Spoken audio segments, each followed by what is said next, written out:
E ftuar në studio deputetja e Partisë Demokratike zonja Majlinda Bregu. Mirë se erdhët zonja Bregu. Mirë mbrëma, mirë se u gjeta. Flasim fillimisht për konferencën e përbashkët me zotin Donald Tusk që pati kryeministri Ylli Rama. Ndalemi te 3 pikat. E para është rëndësia e intensifikimit të përpjekjeve reformuese në vend. Nëse ke përkthyer mirë, Mirela. Nuk e di, ndoshta duhet marr kursa anglisht edhe unë për të përsosur më tej. Pra, e para ishte rëndësia e intensifikimit përpjekjeve reformuese në vend, e dyta roli i Shqipërisë në kuadrin rajonal që u vlerësua si tet pozitiv, dhe e treta ku do të ndalemi, kërkohet përmirësimi i dialogut të brendshëm politik dhe ndërtimi një kulture kompromisit të bazuar në dialogun politik dhe në bojkot, konfrontimin politik dhe në logjikën se fituesi merr të gjitha. Duket sikur i ka përfshirë në një fjali me pozit më opozit zoti Tusk. Si u duket?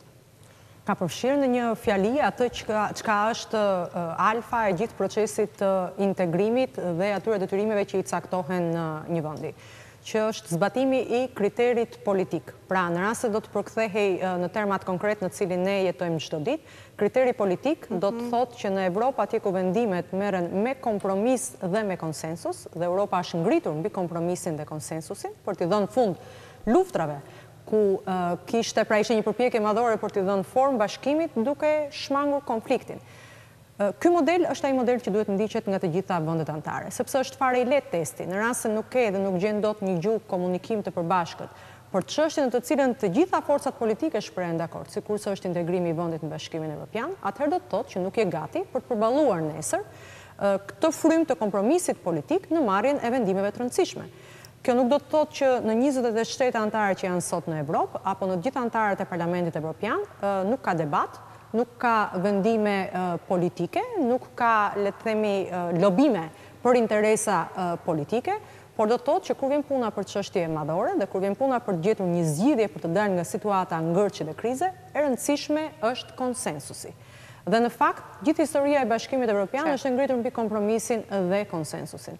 Mendoni qoftë vetëm kriza e 5 viteve më parë, e cila duket sikur po kalon tashmë, pra ajo ekonomike dhe financiare që nisin 2008-ën, sa situata të cilat kanë kërkuar domosdoshmërinë e vendimeve të përbashkëta të vështira, dhe sa e vështirë ka qenë për të marrë këto vendime, dhe kjo gjë ka reflektuar menjëherë në një rezultat i cili ka qenë negativ për Evropën vetë. Përfshi këtu edhe rastin e fundit, për shembull, konfliktit sigurisë që Evropa po përballon, që është ai me Ukrainën.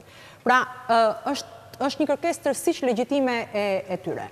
Dhe Shqipëria, fatkeqësisht, i vetmi vend në rajon për cilën jo vetëm presidenti i Komisionit Evropian, jo vetëm përfaqësues të Këshillit Evropian apo vendet anëtare, por të gjitha përmendin, nuk ka asnjë problem i cili ta cënojë ecjen e sigurt drejt modelit evropian, sepse nuk ka probleme etnike, nuk ka probleme bilaterale, sikurse kanë vende të tjera në rajon, nuk ka probleme të identitetit evropian, Shqipëria dhe shqiptarët janë një kombë me identitet evropian, nuk ka probleme religjioze, pra nuk ka probleme fetare dhe konflikte fetare, nuk ka çështje të ekstremizmave prezent, ka të gjithë ingredientët, përfshi këtu edhe një situatë në Ballkan, nuk ka flirtime me vende të tjera për te të ardhmes evropiane, sikur se ndodh me vende të tjera në rajon, me Serbinë, në rastin me Rusinë për shembull, pra është një vend me një perspektivë të qartë evropiane, por ka problemin madhor të konfrontimit politik dhe të dëmtimit dhe të polarizimit të situatës politike,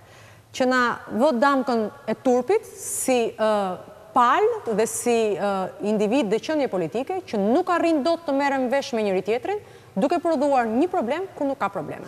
Qartë, në fakt paraqitjet ndërkombëtare, le të themi, duket sikur janë krejtësisht të ndryshme, politikisht flas, nga politika e brendshme, qoftë edhe nga qasje, duket sikur janë të tjerë njerëz ata që shkojnë në zyrat e Bashkimit Evropian, nga ata që flasin në parlamentin tonë. Jo vetëm që flasin, çështja nuk është vetëm me deklaratave dhe e retorikave herë të nevojshme dhe herë të panevojshme politike, apo e agresivitetit, apo e gjuhës urrëties që përdoret dhe që ndjehet jo vetëm në parlament.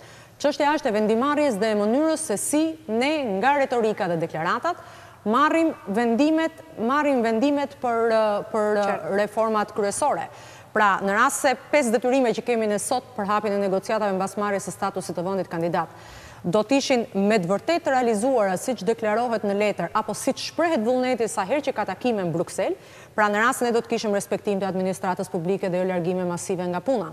Në rast se ne do të kishim respektim të ligjit dhe të situatës së gjithë përfshirjes dhe konsensusit për reformat e mëdha si reforma në drejtësi. Në rast ne do të kishim dhe do të ruanim parimin e ndarjes së pushteteve mbi të cilat janë ngritur të gjitha shoqëritë demokratike dhe nuk do të zhvishnim presidentin e Republikës çdo ditë nga kompetencat e tij. Në rast se ne do të ishim serioz në luftën kundër krimit të organizuar, mendoni që në më shumë se një vit e gjysmë kjo qeveri nuk ka një grup kriminal të organizuar i cili të jetë identifikuar dhe çuar para drejtësisë. Mund të ketë patur ngjarje të cilat e kanë ndihmuar apo lufta kundër drogës siç ishte ajo tjetra e Lazaratit. Por menjëherë është prishur nga ngjarje të tjera të cilat kanë qenë po aq të rënda, siç ishte rasti tjetër për shembull i laboratorit të drogës. Por sot ne nuk di nëse ju më thoni dot një grup kriminal i cili sot ka shkuar para drejtësisë.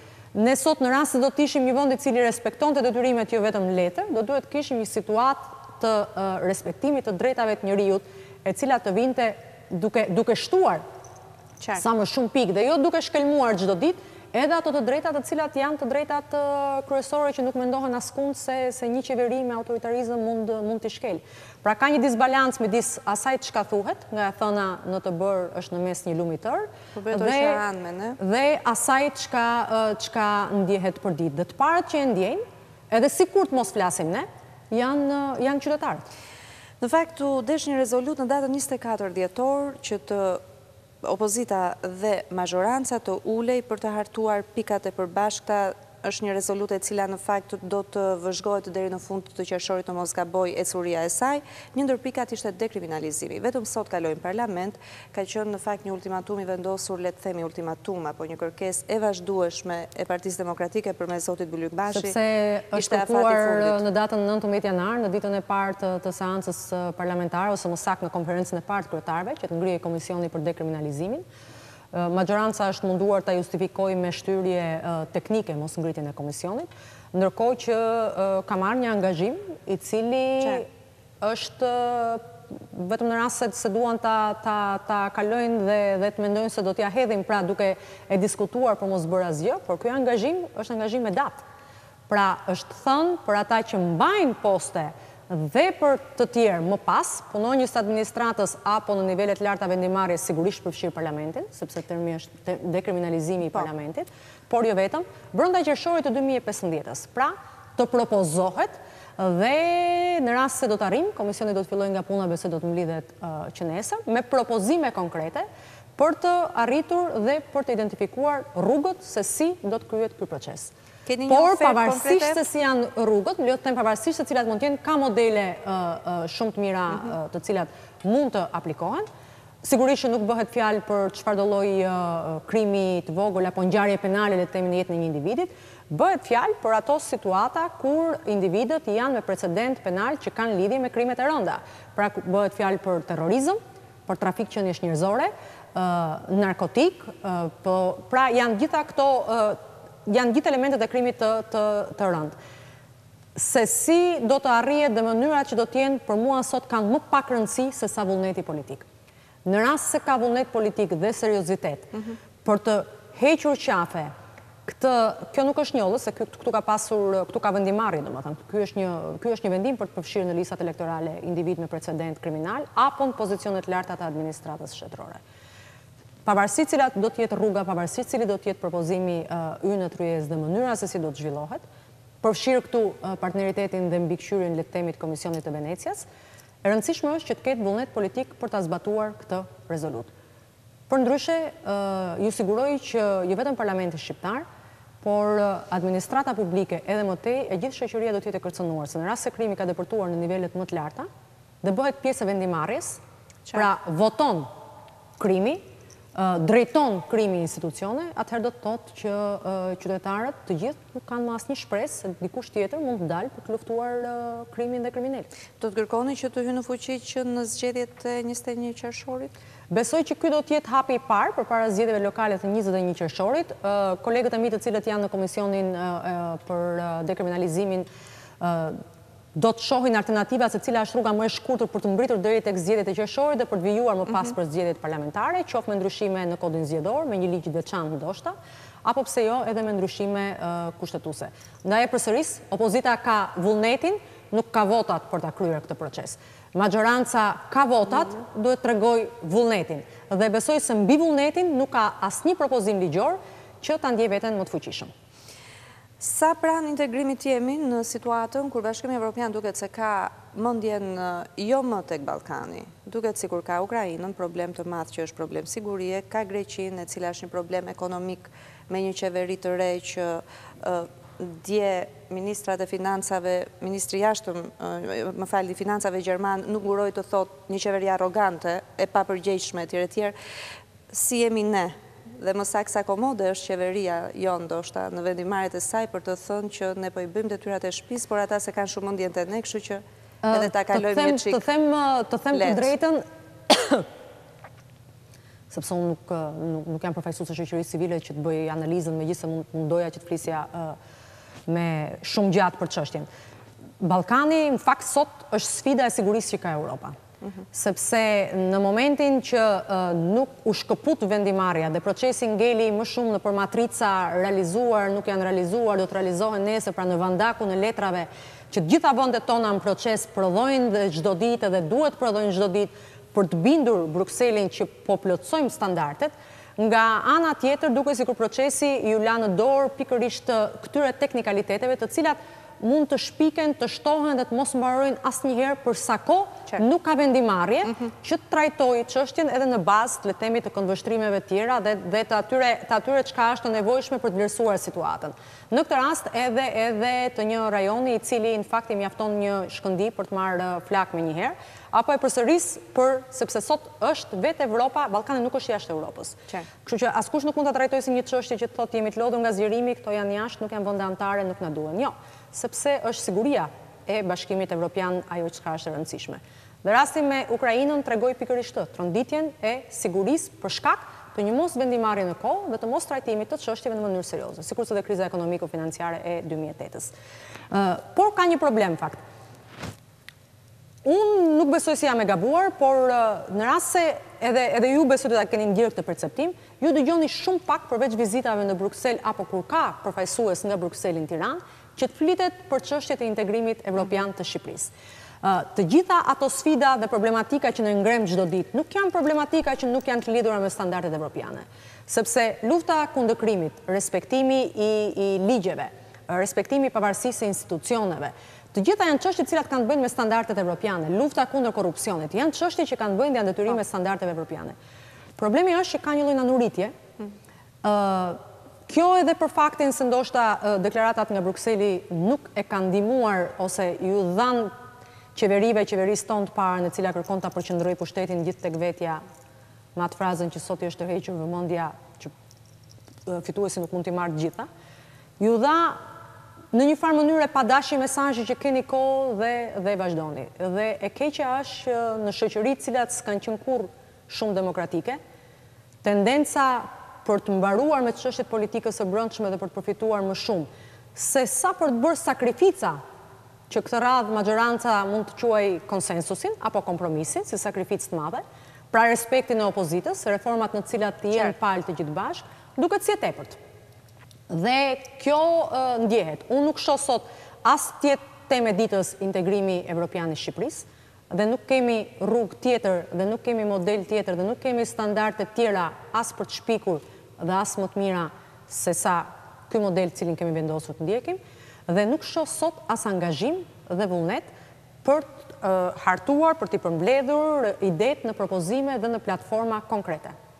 Pra, unë mbajmend që kur trajtonim çështje siç ishin 12 prioritetet për shembull, ishim gati çdo ditë, media ishte e përfshirë dhe me një interes madhor për të kuptuar se çfarë po ndodhte. Sot më thoni ju, nëse ka lajme, është e vakët, ka vakum, nuk dëgjon që të dalit flasi për çështjet e integrimit ministrin e integrimit, nuk dëgjon ministrin e jashtëm I cili është përfshirë dhe në situata tjera se ka hallë se si të mos I lërë presidentit as vendimarrja, as mendim në çështje tjera. Dhe sigurisht që e dëgjojmë kryeministrin kur shkon tek Darja Binjardi apo shkon dhe takon Komisionin Evropian personalitetet për anë në Bruksel. dhe kur e përsëris kur ka vizita në Tiranë. Dhe kjo është fare e thjeshtë, nuk ka të bëjë se nuk e kuptojnë ose nuk dihet procesi, por është interesi primar i uzurpimit. Konsolidojmë brenda për brenda, sepse kjo punë pret. Në fakt, sot parlamenti ka kaluar me procedurë të përshpejtuar, nuk e di sa e sakt jam në term, ligjin për rolin kontrollues të parlamentit mbi çështjen e integrimit, ngritja e këshillit të integrimit, diçka më konkrete dhe sa efikas do të jetë ky këshill. Kemi kaluar sot një projekt ligj, vendimi i parlamentit ka të bëjë vetëm me faktin që ne duam që ky projekt ligj të shfrytëzohet më shpejt se sa në një procedurë normale, për faktin se gjatë muajit mars në Tiranë do të jetë komisioneri për zgjerimin e takimin e radhës të dialogut të nivelit të lartë, dhe për të dhënë një shenjë të dëshmisë dhe le të themi të angazhimit tërësisht të forcave politike në Shqipëri si një vend pro-europian. Është një projekt ligj i cili do të forcojë rolin kontrollues të parlamentit ndaj qeverisë, që përcakton afate kohore të qarta të raportimit të kryeministrit në parlament, të ministres të integrimit në parlament, por nga ana tjetër dhe detyrimin e tyre për të konsultuar parlamentin nëpërmjet edhe Këshillit Kombëtar të Integrimit që ngrihet si strukturë konsultative, para se të marrin vendime për hapat e mëtejshëm të procesit. Pra që do të thotë që në gjithë pikat e rëndësishme që ka procesi, sigurisht që përgjegjësia i takon qeverisë dhe qeveria duhet i bëjë reformat, por parlamenti do të ketë një rol më të madh mbi qyrës për të ndjekur, monitoruar, kritikuar dhe sigurisht kërkuar llogari për procesin e integrimit evropian. Ka qenë një marrëdhënie e cila deri më sot ka qenë në vakum, përveç një rezolutë në parlament që është propozuar nga opozita dhe është miratuar në mënyrë unanime në 2013, nuk ka asnjë iniciativë tjetër parlamentare nga maggjoranca dhe nga qeveria. Ndaj shpresoj, edhe pse nuk besoj se është vetëm ligji i cili e përsëris të rekordet e deri tani të japin shpresë që do funksionojë mirë. Të them të drejtën, nuk dua që nuk dua të bëj hasha punën atyre që kanë hartuar ligjin, i cili është propozuar si iniciative imja e zotit Auland Balla si përfaqësues i maggjorancës dhe nënkryetari i Komisionit të Integrimit dhe Kejti Mehmeta që është deputete e Lëvizjes Socialiste për integrim, por vazhdoj të përsëris se ky ligj do të jetë një element më shumë për të kërkuar mbi bazë ligjore llogaridhënien. Nuk ka ndaluar asnjë kryeministrin që në vend se dali dhe të mbaj fjalime, përsërime retorika kërcitëse që fajin e ka ish qeveria, të dilte dhe të fliste për platforma për procesin integrues dhe jo vetëm, por për zbatimin e detyrimeve. Me që s'kan çaton, unë nuk besoj që ligji do të jetë i vetmi element për të kërkuar llogari, por qartë. Unë ju falenderoj zonja Bregu për gjithë opinionet që datë në studio. Ishim me deputeten e Partisë Demokratike, zonjën Majlinda Bregu.